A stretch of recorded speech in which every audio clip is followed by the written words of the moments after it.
Olá, internautas que acompanham a Web TV do Bocão News. Estamos com mais uma entrevista especial e desta vez mais do que especial. Estamos falando dos 466 anos de Salvador e para falar melhor vamos falar hoje do Soteropolitano. Por isso nós viemos à casa do doutor em antropologia Ordep Serra. Ele que tem um vasto currículo, foi professor da UFBA, formado em doutorado na USP e muito mais experiências na área que ele vai falar para a gente aqui também, mas também ele vai falar do Soteropolitano, quem é esse povo, o que é que esse povo absorveu de influência ao longo de tantos anos e será que você reconhece um soteropolitano num outro lugar, entre tantas pessoas de outros lugares? Isso e muito mais vamos saber agora. Tudo bem, professor? Tudo bem, muito obrigado pela oportunidade de conversar com vocês e com seus ouvintes, não é? Com seus espectadores. Olha, não há um soteropolitano homogêneo, único, não há um perfil só.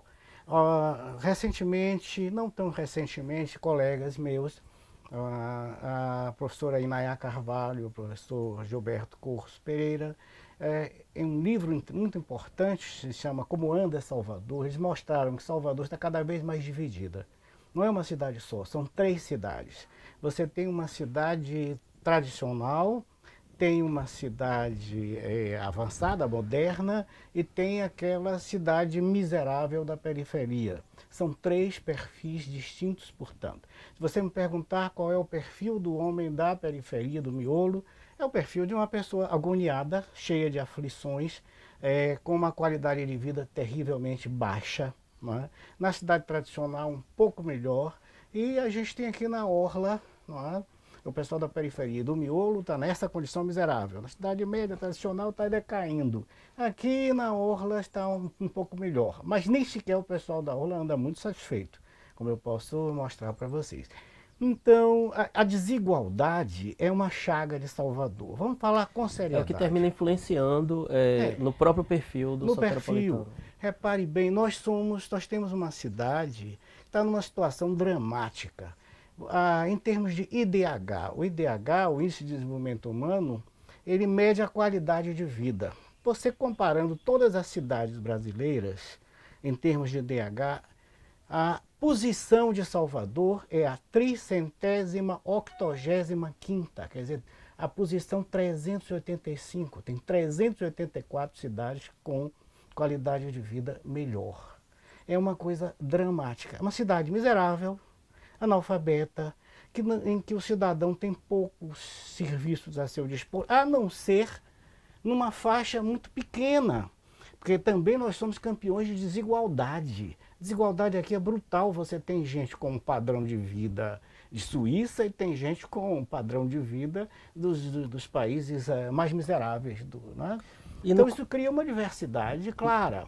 E no começo de tudo, como era esse soteropolitano? Repare, o soteropolitano nunca foi a população homogênea. Nós tínhamos aqui esta cidade, antes de ser cidade, era habitada por indígenas, geral tupis.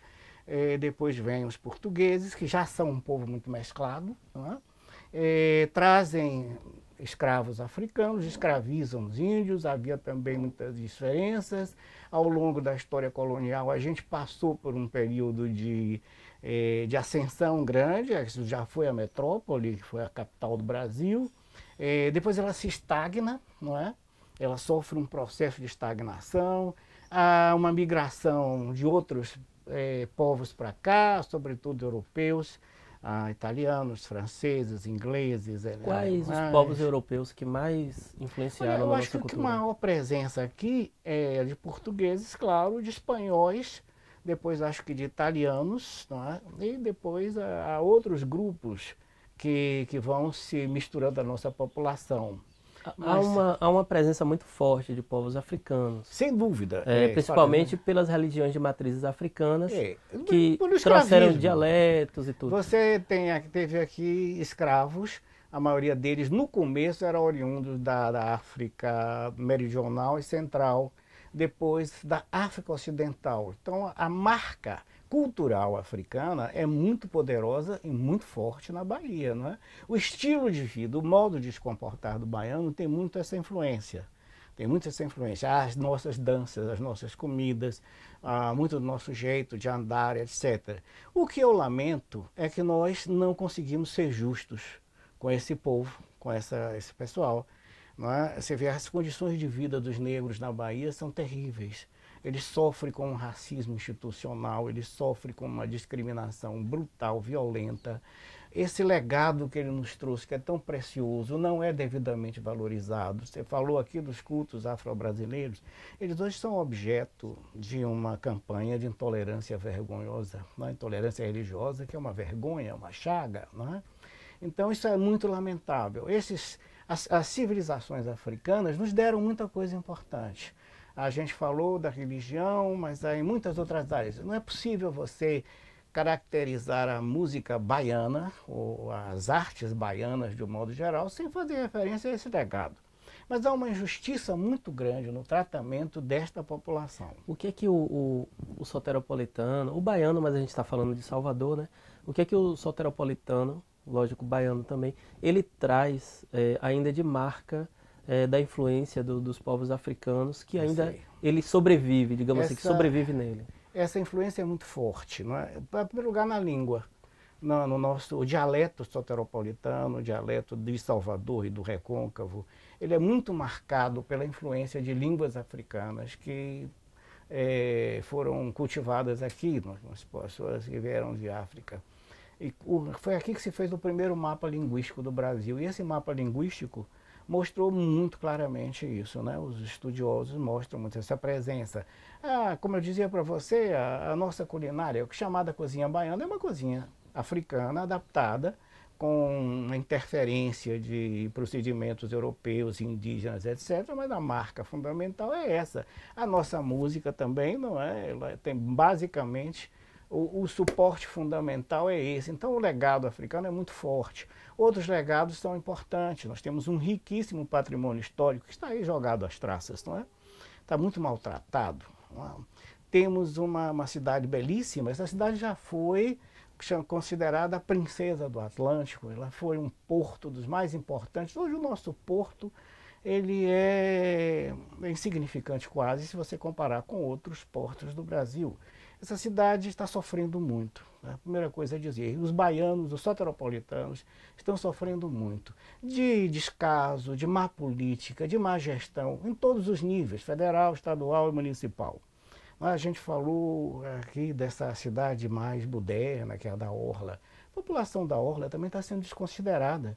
Você vê o projeto que se fez aqui para a Barra, sem consultar um planejamento, sem participação. Como é que eu posso fazer o plano de um bairro sem conversar com os moradores, com os comerciantes, com os usuários do bairro, as pessoas que vêm para cá para tentar desfrutar essa beleza? Bom, se tentou fazer isso na base do improviso, na base do chute, as consequências terríveis a gente está vendo. Você vê que uma centena de casas comerciais e de prestação de serviços fecharam as portas. Gente que mora aqui na Barra há gerações está deixando a Barra.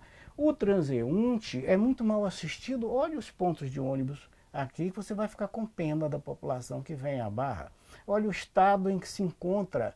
Não é? A única coisa que se fez foi uma pista para espetacularização da Barra. Mas se você anda pelas ruas internas, você vai ver um desgaste tremendo.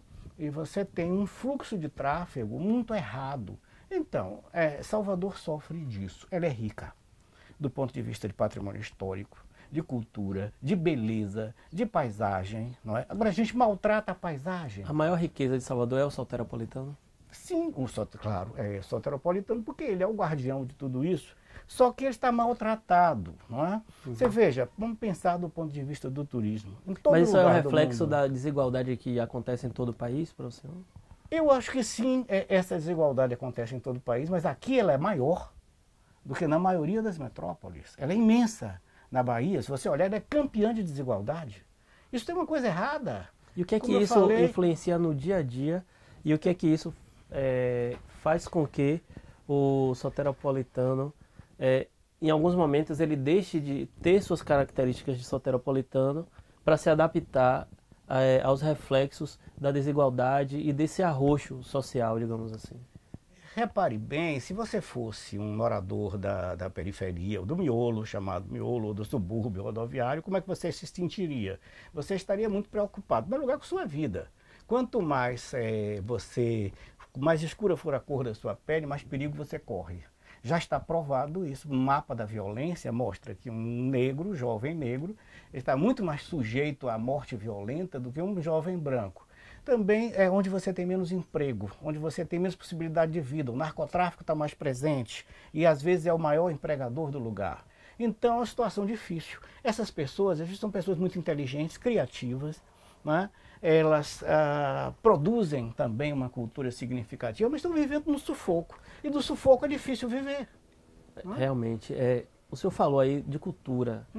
Salvador, a cultura é muito rica, como todo mundo diz, é um grande celeiro e tal.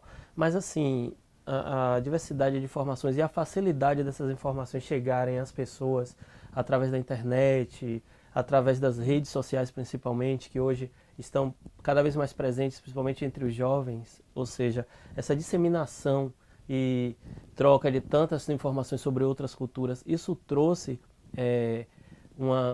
digamos, até assim, uma descaracterização da cultura do soteropolitano.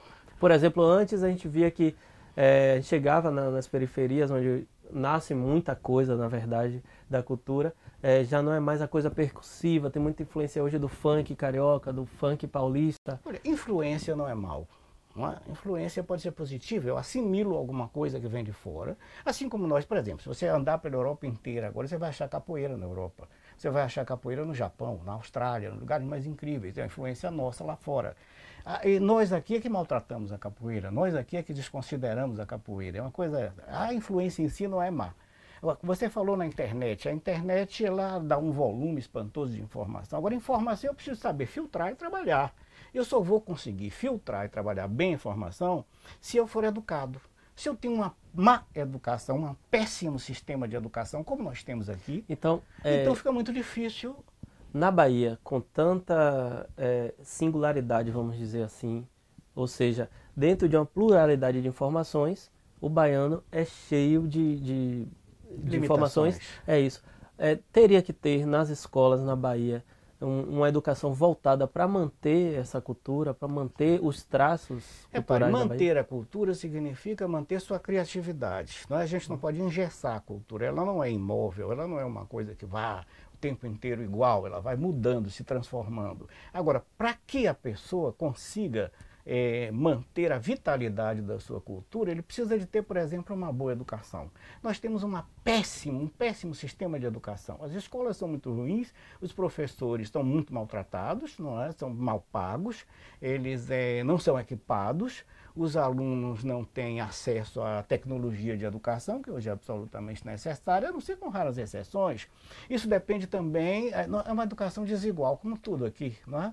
Como tudo aqui, ela é absolutamente desigual. Essa desigualdade fere a todos, fere ao menino daqui da orla e fere o menino da periferia com quem ele devia estar conversando, para poder haver uma troca criativa de experiências. Então, se Salvador está ficando cada vez mais segregada, isso está nas pesquisas, nos livros mais recentes sobre Salvador, mostrando que a segregação cresce. Eu sou um homem já velho, tenho 72 anos.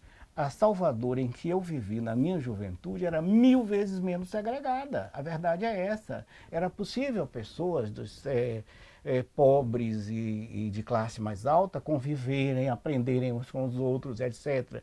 Agora está ficando ilhada, a população está sendo separada brutalmente. Com várias, como se fosse uma cidade com barreiras, com muros, isso, com barreiras, com limites. Com muros, e isso está crescendo, inclusive porque há um colapso do planejamento urbano. Mas Salvador isso não acontece também em todo o Brasil, não?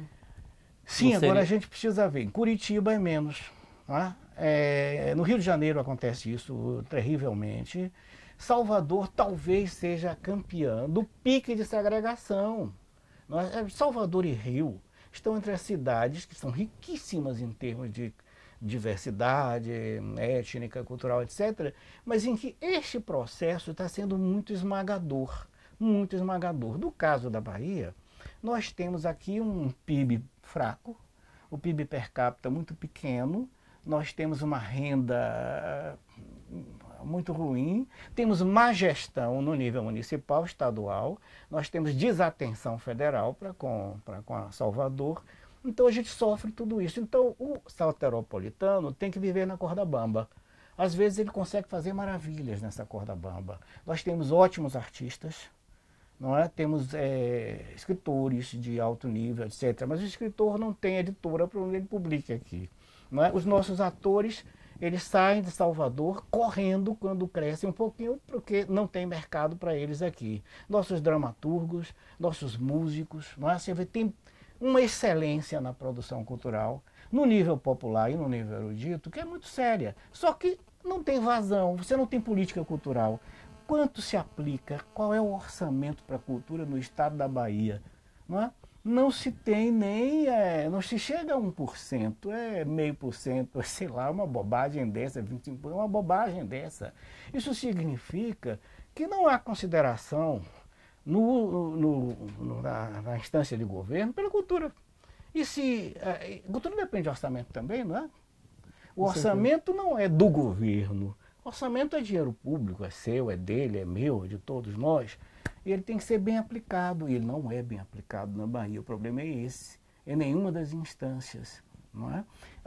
O cidadão soteropolitano, ele praticamente, muitas vezes ele não é considerado cidadão, não é tratado como cidadão. Eu não consulto o cidadão sobre o que eu vou fazer. Esse aí é o ponto de vista, digamos assim, administrativo desse povo, né? Sim, digamos mas assim. decide sobre a nossa vida. Mas quem é o soteropolitano, digamos assim, ainda que dentro dessas dificuldades, por exemplo, as pessoas dizem assim que aquela questão que gerou até uma lei, que é de urinar no meio da rua. Certo. Afinal, muita gente diz que isso é mania só daqui, de Salvador, do baiano. Não, isso não é verdade. Isso acontece... Bom, agora, recentemente, no Rio de Janeiro, se editou a lei para coibir o costume de urinar nas ruas. Se você vai a outros países, você encontra a mesma coisa. O problema é o seguinte, em primeiro lugar, faltam mictórios públicos, não é? É verdade? Você tem falta disso, você tem um incremento do uso da cerveja com apoio do Estado, você não tem você não tem educação dada às pessoas, educação ambiental. Você já viu alguma campanha de educação ambiental pela televisão, por exemplo, ou pelo rádio, ou nos jornais, ou nas revistas? O governo tinha a obrigação de fazer isso e não faz. Então, depois, é da cultura. Não é da cultura. Então, vamos pegar um exemplo. Hoje, Londres é uma das cidades mais limpas do mundo. Já foi uma das mais sujas do mundo. Houve uma política de limpeza urbana e uma política de educação ambiental. Não é? O Tâmisa foi purificado, fez a limpeza completa do rio. Hoje você tem peixes no Tâmisa que já não tinha mais. Aqui o que a gente está fazendo? Sepultando os rios urbanos. Entende? Isso que aconteceu com São Paulo, periga acontecer aqui. Nós estamos acabando com nossas nascentes, com os nossos rios, estamos poluindo, estamos desmatando violentamente Salvador. Salvador da minha juventude tinha um manto verde muito bonito. Aqui na Barra, recentemente, foram derrubadas 25 árvores. Então está aquele deserto, você caminha aqui de meio-dia em diante, do porto para o farol, você já chega suado, queimado, etc. Porque um deserto, aquela aridez, a paisagem belíssima do porto foi deformada. Eu me lembro de uma época que eu morei em Paris, eu entrava nas agências de viagem, o que é que eu via do Brasil? Duas imagens eram dominantes. Uma era o Corcovado, outra era o Farol da Barra. Não é? Hoje você vai no Farol da Barra, o que é que você vê? Você vê o Farol da Barra e do lado uma ridícula roda gigante fazendo propaganda da Coca-Cola. Eu não sei como é que os órgãos responsáveis permitem isso. Então você vai fotografar o Farol da Barra, você não pode. Você vai fotografar o Farol da Barra mais a roda gigante da Coca-Cola. Entende? Então esse maltrato da cultura, esse maltrato que o povo vem sofrendo, está inibindo o soteropolitano. O soteropolitano é inteligente, é hábil, eu sou professor, vejo meus alunos, são pessoas inteligentes, interessadas, criativas e tudo. Nós temos uma criatividade musical, etc. Só que em vez de favorecer isso, nós estamos favorecendo o contrário, não é? As manias de soteropolitano mudaram muito, como por exemplo, com essa influência de crescimento urbano da selva de pedra, de tipo ir para uma praia, tocar um violão, como o pessoal vai para a Barra para tocar violão para o pôr do sol. Isso é algo que pode se perder totalmente? Claro, porque tudo depende das condições que você tem. Não é? Você vai à praia da Barra hoje em dia, você se expõe a uma contaminação séria, porque você tem má drenagem de pluvial, né, o esgoto fétido que passa e contamina a praia. Você tem pessoas que vendem espeto de churrasquinho, fica lá na areia, você pode pisar e machucar seu pé. Você tem uma das melhores, uma das mais bonitas praias urbanas do mundo. Você tem sujeira constante, não é? Então, a gente até outro dia estava propondo que se fizesse um estudo da areia da praia, porque eu acho que ela está seriamente contaminada. De todo ano, há um grupo de mergulhadores que faz um chamado clean-up, não é? Eles recolhem toneladas de latas de cerveja, não é? Enfim, tem essas condições que estão destruindo o nosso patrimônio. Essa região é uma região de valor histórico extraordinário, entende? Devia ser cuidada com zelo. Então o baiano quer usufruir disso e as condições que ele tem são limitadas. Quando era jovem, muitas vezes eu ia para a Lagoa do Abaeté, passava a noite lá tocando violão. Amigos, eu não tocava, não sabia, mas outros tocavam violão, ficava namorando na Lagoa do Abaeté. Eu não acredito que ninguém hoje tenha coragem de fazer isso, não é? Hoje é muito difícil. É um perigo muito grande. Então como é que eu vou cultivar essa prática hoje? Eu posso ser assaltado, posso ser morto, não é? Posso sofrer. Pois a Lagoa de Abaeté que eu conheci era muito maior do que a que tem hoje. Havia muito mais areia e muito mais água. Deixa que se remova a areia, maltrata-se aquela água, então a gente perde um monumento importante. Então não pode ter o mesmo costume, não é? A mesma coisa. As festas de largo encolheram, não é verdade? Por que elas encolheram? As barracas, o arraial de barracas não existe mais, porque foram suprimidas e substituídas por essas padronizadas, ridículas, feias. No começo, o senhor disse que existe o soteropolitano da periferia, o da orla e o do centro. Da área tradicional. Da área tradicional. O que é que, como essência mesmo de soteropolitano, você vê no da periferia? Os três são parecidos, claro, porque a origem é a mesma. Nós temos aqui, todos nós temos. É muito rápido você achar um soteropolitano que não tenha sangue negro, não é? A presença lusitana também está muito forte, vendida. Nós temos um patrimônio comum, uma linguagem comum, um acervo comum. Agora, as distâncias que estão criando entre nós são muito sérias. Eu gostaria de que houvesse mais convívio entre os três e mais igualdade. Se eu tivesse mais igualdade, teria mais oportunidades de convívio. Porque é uma grande coisa aprender com o companheiro soteropolitano que está lá no outro lugar. Tá? Agora, a situação de quem vive no miolo hoje é pavorosa. Você não concorda? Entende? E isso nos distancia. Eu não queria essa distância. Mas principalmente assim, o que a gente tenta saber aqui, até para as pessoas se enxergarem, né? Nosso público se enxergar, é o seguinte: o que costumes, por exemplo, o cabelo do soteropolitano, né? Você vê que pela influência dos povos africanos, do povo afrodescendente, muitas pessoas estão copiando o estilo norte-americano de cabelo. As pessoas estão esquecendo dessa raiz de a moda. Não vejo problema. Acho que a gente tem até uma boa variedade, né? Porque você tem todo tipo de moda. Você caminha aqui pelas nossas praias, você vai ver gente, você vai ver até alguns turistas estrangeiros fazendo trancinha, igual, aprendendo a fazer as trancinhas que as meninas negras fazem. Às vezes dá certo, às vezes não dá certo.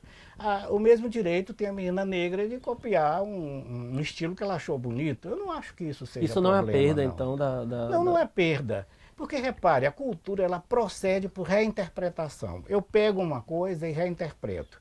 Por exemplo, os meus avós negros encontraram aqui um prato indígena chamado maniçoba, não é? E eles releram a maniçoba dos índios, botaram azeite, ficou um outro prato muito interessante, muito bonito, entendeu? A música norte-americana chega no Brasil, ela se encontra com a música brasileira e produz uma novidade interessantíssima, entende? Então, essas interinfluências não são perigosas, porque a cultura não é uma vestal, aquela virgem que não pode ser tocada. Ela pode ser tocada, ela quer ser tocada até. Agora, o que você não pode fazer é limitar as oportunidades de que as pessoas cultivem seu próprio acervo e conheçam os dos outros. É isso.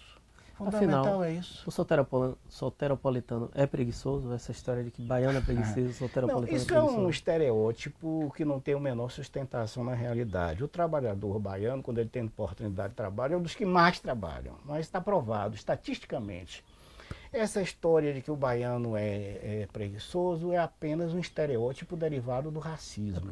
Dizia-se que o escravo era preguiçoso. Mas se você fosse escravo, você procuraria trabalhar menos, não era?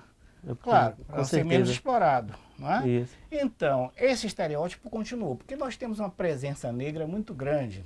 Então, os estereótipos racistas contra o negro também incidem sobre o baiano. Então, estereótipo às vezes tem dois lados. Um aparentemente positivo e outro negativo.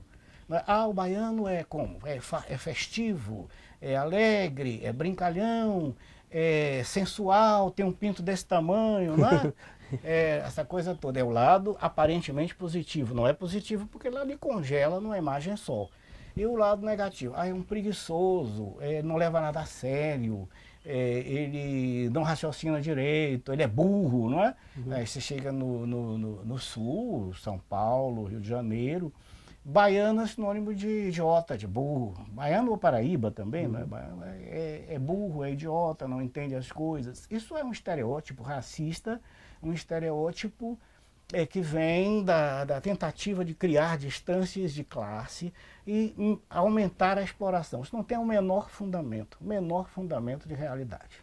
Agora, né, para encerrar, eu queria que o senhor fizesse uma previsão pelos seus estudos, pelo seu olhar, de como será esse soteropolitano daqui a, sei lá, 5, 10 anos, se ele tiver políticas que ajudem a essência dele e se ele não tiver políticas que não ajudem a essência dele. Certo. Repare bem, Iba, não tenho bola de cristal, vou tentar fazer uma previsão nos limites do meu pequeno conhecimento. Você propôs dois cenários. Se continuar como está, o soteropolitano daqui a 10 anos, ele será uma pessoa muito aflita, porque ele vai ter contínua perda de qualidade de vida, perda de renda, perda de oportunidades, vai ter déficit de educação, déficit de saúde. Isso tudo vai influenciar na sua cultura. Ele vai ficar revoltado, ele vai ficar amargo, não é? O que é uma consequência de toda essa carência. Se, pelo contrário, ele puder participar, porque aí que é o importante, não é a política que vão fazer para ele, é a oportunidade dele participar da gestão da sua cidade. Se ele puder participar da gestão da sua cidade, essa cidade vai ficar muito mais bonita, muito mais encantadora, ele vai ser mais criativo, ele vai ter um padrão de cultura muito mais elevado, ele vai ser melhor informado e mais educado. São as duas possibilidades. Só que a gente está na encruzilhada. Está na encruzilhada. Continuar do jeito que a gente está é descer uma ladeira muito perigosa. A gente pode não descer, mas para isso é preciso que se abra a oportunidade para que o povo participe da sua governança. É isso que está faltando. E qual a sua mensagem de aniversário para os soteropolitanos? É uma mensagem de esperança e um pedido de mobilização. Gente, se nós não nos ocuparmos da nossa cidade, não exigirmos os nossos direitos, não participarmos do planejamento, se continuar assim, falta de planejamento, capricho, as pessoas tocando a cidade na base do palpite do capricho, nós vamos perder um grande tesouro. Então a minha mensagem é essa: você que é cidadão, como eu, participe, lute, exija seus direitos, se organize. Não confie somente nos representantes que podem se esquecer de que são seus representantes. Não é? Participe de tudo, é a minha mensagem. Pois é, isso aí foi mais do que uma aula, né, sobre soteropolitano, sobre cenários e cenários de Salvador por trás dos bastidores e também pelo que se vê no dia a dia aí na cidade. Esse também é o desejo do Bocão News, aqui a partir dessa entrevista especial para vocês que acompanham a gente no Web TV, de que nós tenhamos cada dia mais uma cidade melhor e mais justa para todos. Ficamos aqui e até a próxima entrevista especial aqui na Web TV do Bocão News.